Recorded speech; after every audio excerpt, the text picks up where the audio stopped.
En el artículo 138 del Código Penal Argentino, 139 y 139 bis, están previstos los delitos de supresión, oposición del Estado civil y de la identidad. El 138 prevé una pena de 1 a 4 años al que por un acto cualquiera hiciera incierto, alterare o suprimiere el Estado civil de otro. Lo que se protege es el derecho de toda persona a tener la certeza de su estado civil, en el cual está interesado, además de él, el damnificado, está interesado toda la sociedad en saber y conocer el estado civil de las personas.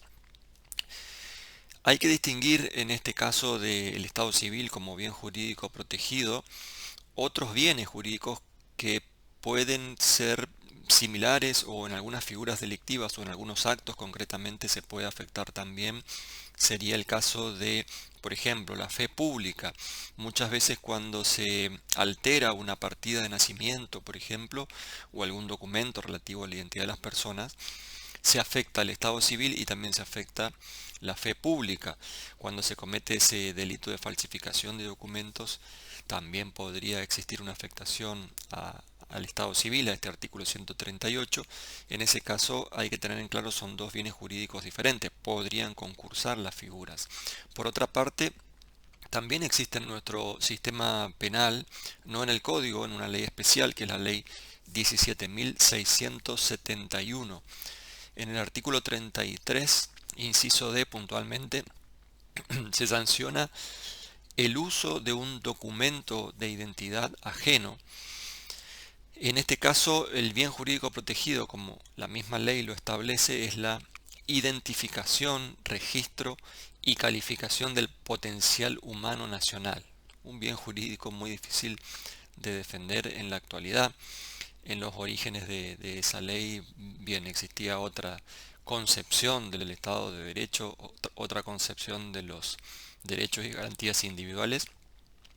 Lo cierto es que esa ley todavía está vigente, pero hay que tener en claro entonces que en alguna conducta que afecte el estado civil también podrían estar en juego estos otros bienes jurídicos supuestamente defendidos por estos otros delitos.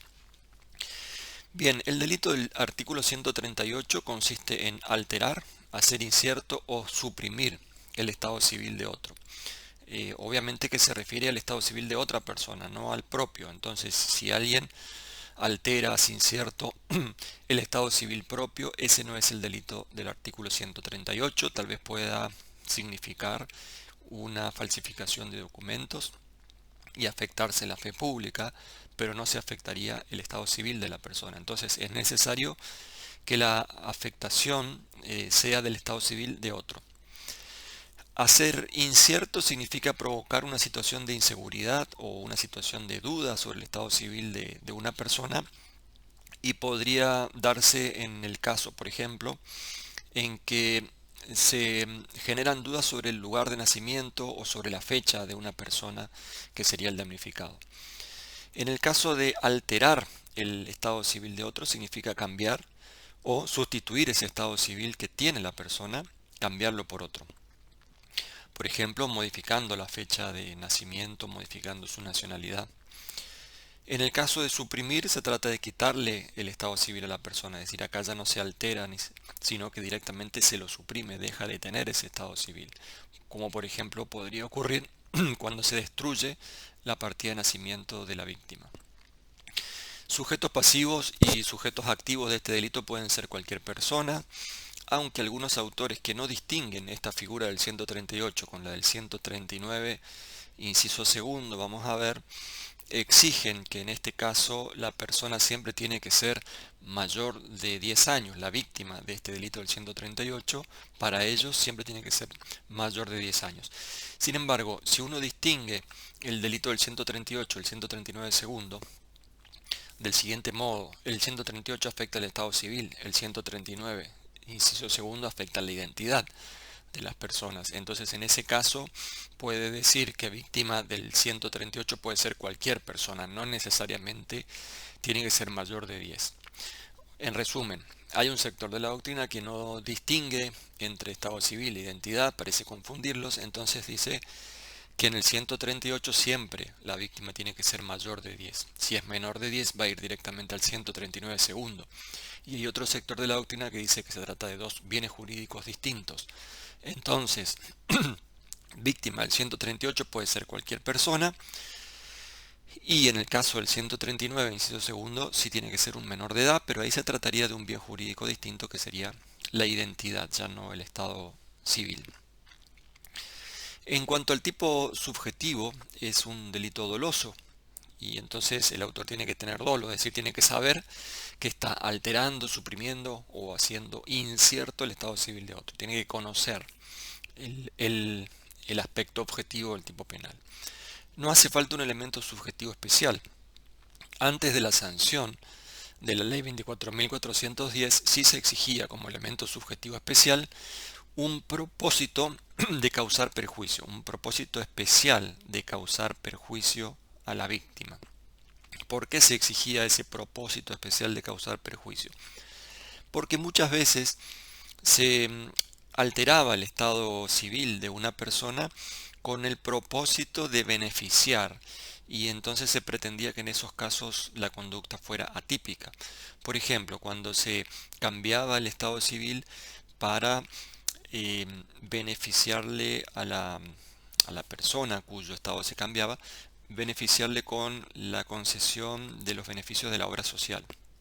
Por ejemplo, Juan se casa con María, María tiene un hijo, entonces se anota al hijo de María como si fuera también hijo de Juan, cuando en realidad no es, a los fines de beneficiarlo con la obra social que tiene Juan como si fuera el hijo. Bien, ese era el sentido de exigir antes de la 24.410 ese propósito especial de causar perjuicio, es decir, solo era delito cuando el autor, al alterar el estado civil, tuviera la intención de perjudicar a esa persona, no cuando quisiera beneficiarlo. Ahora no existe más ese elemento subjetivo especial, entonces basta con el dolo. Ahora, ¿qué pasa con esos casos en los que el autor altera el estado civil, pero para beneficiar a esa persona, beneficiar entre comillas, ¿no? Para darle un beneficio de tipo económico, por ejemplo, una pensión, los beneficios de la obra social, en fin. ¿Qué pasa con esos casos? Bien, son casos de conducta típica, porque ahora ya no se exige ese elemento subjetivo especial. Entonces, en principio serían conductas típicas. Sí podría considerarse esa cuestión del interés de beneficiarlo en el ámbito de la antijuricidad o en el ámbito de la culpabilidad. Es decir, tal vez pueda analizarse como una posible causa de justificación, un estado de necesidad justificante o un estado de necesidad disculpante. Habrá que ver en cada caso que se cumplan los requisitos del estado de necesidad, sea justificante o exculpante. Bien, el 139, inciso primero, establece: se impondrá prisión de 2 a 6 años, inciso primero, a la mujer que fingiere preñez o parto para dar a su supuesto hijo derechos que no le correspondan. En este caso sí, vamos a ver que hay un elemento subjetivo especial que no se ha modificado por esa ley 24.410. Se trata de proteger en este caso la identidad y el estado civil, los dos bienes jurídicos de una persona, más específicamente la relación de filiación, es decir, la relación original entre padres e hijos, que no se modifique esa relación original poniendo una persona como si fuera hija de hijo o hija de otra persona distinta de quien realmente es su madre. En el tipo objetivo vamos a ver que el autor del delito puede ser solamente una mujer. Es la mujer que finge la preñez o el parto. Es decir, puede fingir todo el embarazo o parte de ese embarazo. Es que, por ejemplo, se interrumpió el embarazo por causas naturales y la mujer sufrió un aborto por causas naturales. Entonces reemplaza a ese hijo muerto por otro vivo que no le pertenece, y ahí es donde lo hace pasar como si fuera hijo propio. O se puede fingir todo el embarazo o se puede fingir el parto. Lo importante es que se haga pasar a otra persona como si fuera realmente el hijo o hija de la mujer, cuando en realidad no lo es. De eso se trata la conducta típica en este 139, primer párrafo.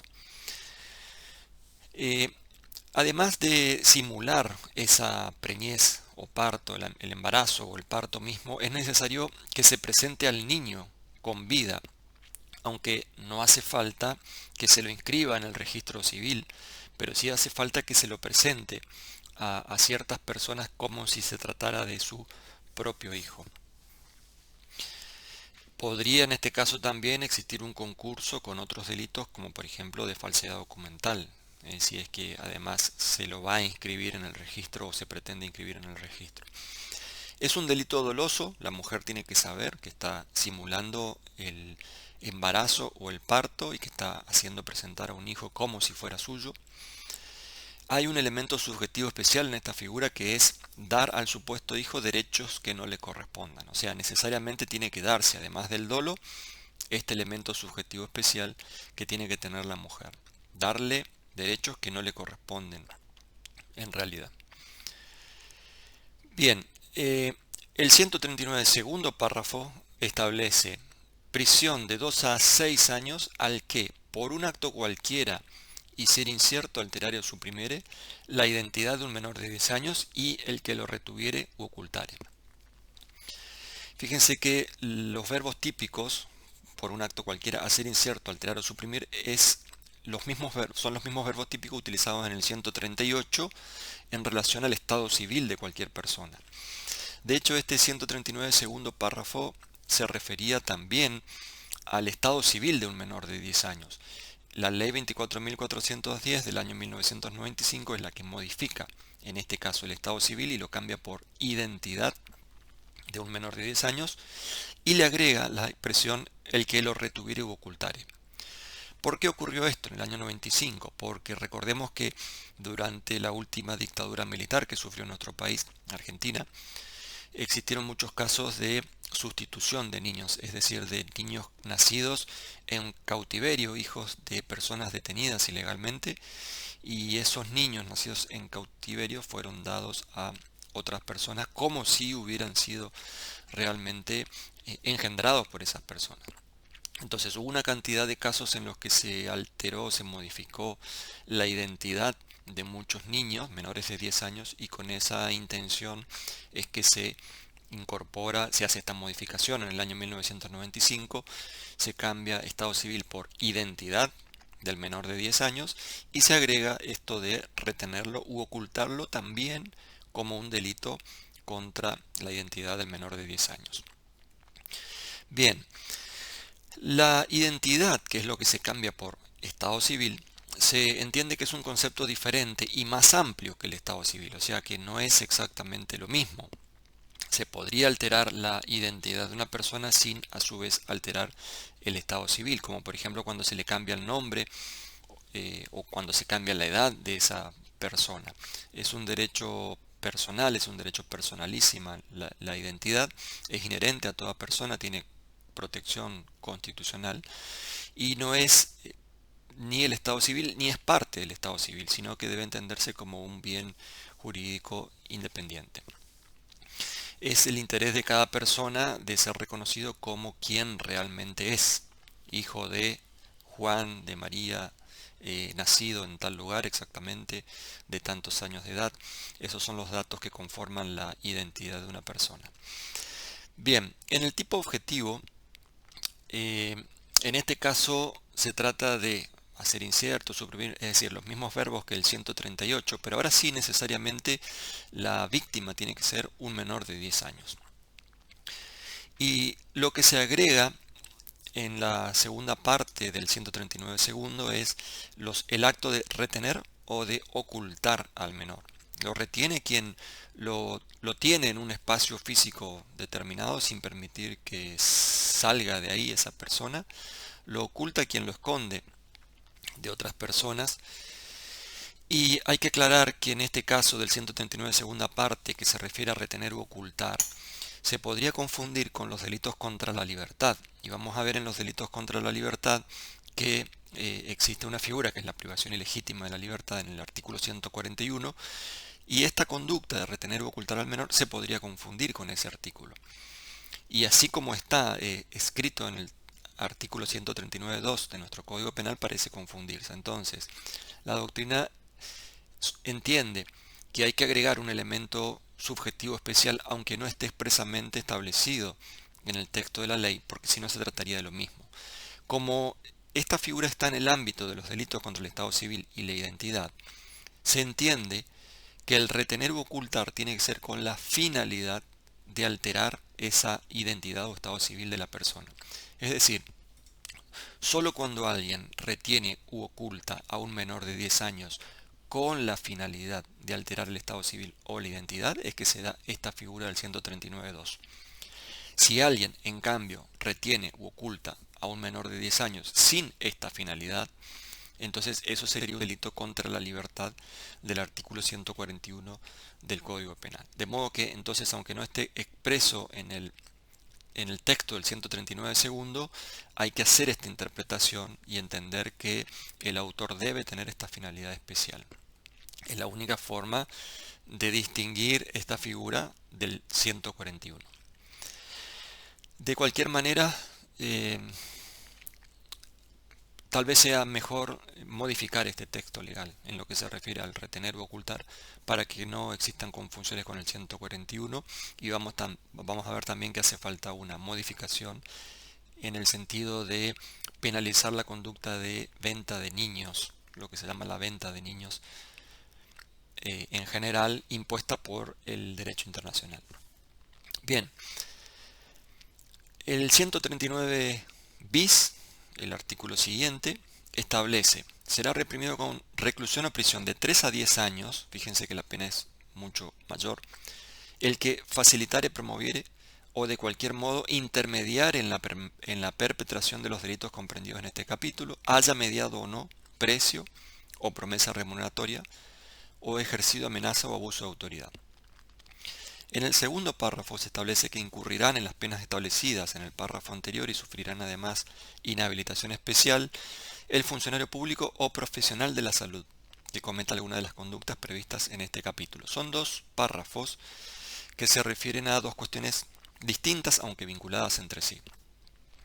Primero, el primer párrafo se refiere a la intermediación en la perpetración de los delitos comprendidos en este capítulo, es decir, la supresión y la suposición del estado civil y la identidad de las personas. Se pena en este caso a quien actúe como intermediario, es decir, como un nexo entre los autores del delito de supresión, suposición, alteración del estado civil y de la identidad. Lo curioso es que, por un lado, no hacía falta, parece, establecer esta norma en el artículo 139 bis. No hacía falta porque, de todas maneras, quien actúe como intermediario en la perpetración de estos delitos va a ser un partícipe necesario o va a ser un coautor, según que intervenga o no, teniendo el dominio del hecho, de los delitos que ya se mencionan en el 138 y 139. Entonces, parecería que igual se hubieran aplicado las reglas generales de la participación criminal. Sin embargo, ya hemos visto algún otro caso, por ejemplo, en los delitos sexuales, casos en los que el legislador expresamente es como que tipifica en forma especial la participación criminal en estos delitos. De todas maneras, aclaro que si no estuviera esto mencionado en el 139 bis, igual serían punibles por las reglas generales de la participación. Lo que sí es criticable de este texto del 139 bis es la escala penal que está prevista, porque la escala penal es de 3 a 10 años, es decir, mucho más grave que la escala penal prevista para los autores del delito de supresión y suposición del estado civil y de la identidad, incluso de los menores de 10 años. Con lo cual parece que hay una afectación al principio de proporcionalidad de las penas. Sería más grave ser un intermediario que ser autor, lo cual va en contra de los principios de la autoría y participación y de la proporcionalidad de las penas. ¿Qué es lo que pasa? ¿Por qué se agregó este 139 bis en nuestro Código Penal? Parecería que de algún modo se trata de combatir o de actuar en contra de lo que se llama la venta o el tráfico de niños, ¿no? Y vamos a ver que en ese sentido tenemos en el Estado argentino una falencia importante. Bien, en el segundo párrafo de ese 139 bis se establece la responsabilidad especial la inhabilitación concretamente de los funcionarios públicos o profesionales de la salud cuando hayan intervenido en alguno de estos delitos. Algo similar hemos visto en el caso de los delitos de aborto, con los profesionales de la salud que intervengan en la comisión de los delitos de aborto, además de la pena de prisión que le corresponde, también se le impone la inhabilitación especial en estos casos. Bien, por último, una figura que no está prevista en nuestro Código Penal, venía diciendo, es el delito de venta de bebés o venta de niños. Y resulta que la Corte Interamericana de Derechos Humanos en la causa Fornerón, es una causa en la que se sancionó al Estado argentino en el año 2012 por la violación a distintos artículos de la Convención Americana, pero también de la Convención sobre los Derechos del Niño y el protocolo facultativo de la Convención de los Derechos del Niño. Se sanciona a la Argentina y la Corte Interamericana le dice, entre otras cosas, al Estado argentino que tiene que modificar su legislación y tiene que crear una figura que consista en la venta de niños, es decir, una conducta distinta a los delitos que tenemos actualmente en el 138 y 139, porque estos delitos que tenemos de supresión y suposición del Estado civil y de la identidad implican, es decir, necesitan que efectivamente se haya alterado o que se haya hecho incierto o que se haya suprimido ese estado civil o la identidad. En cambio, la venta de niños sería la conducta previa a esa lesión y que ya consiste simplemente en lucrar con la entrega de un menor a otras personas que no son sus padres biológicos, con la idea de que los inscriban como hijos propios, etc. Hay una cantidad de proyectos, hay muchos proyectos en la actualidad en el Congreso Nacional que tratan de cumplir con esta obligación, digamos, que tenemos en el ámbito del derecho internacional, y entonces hay distintas propuestas para legislar este delito de venta de niños. Hay muchas, por parte de muchos diputados o legisladores, propuestas diferentes, pero hasta el día de hoy es una deuda que tiene nuestro derecho penal interno y tal vez el único caso en el que estamos en deuda con el derecho internacional en cuanto a las obligaciones de crear conductas criminales, de crear delitos.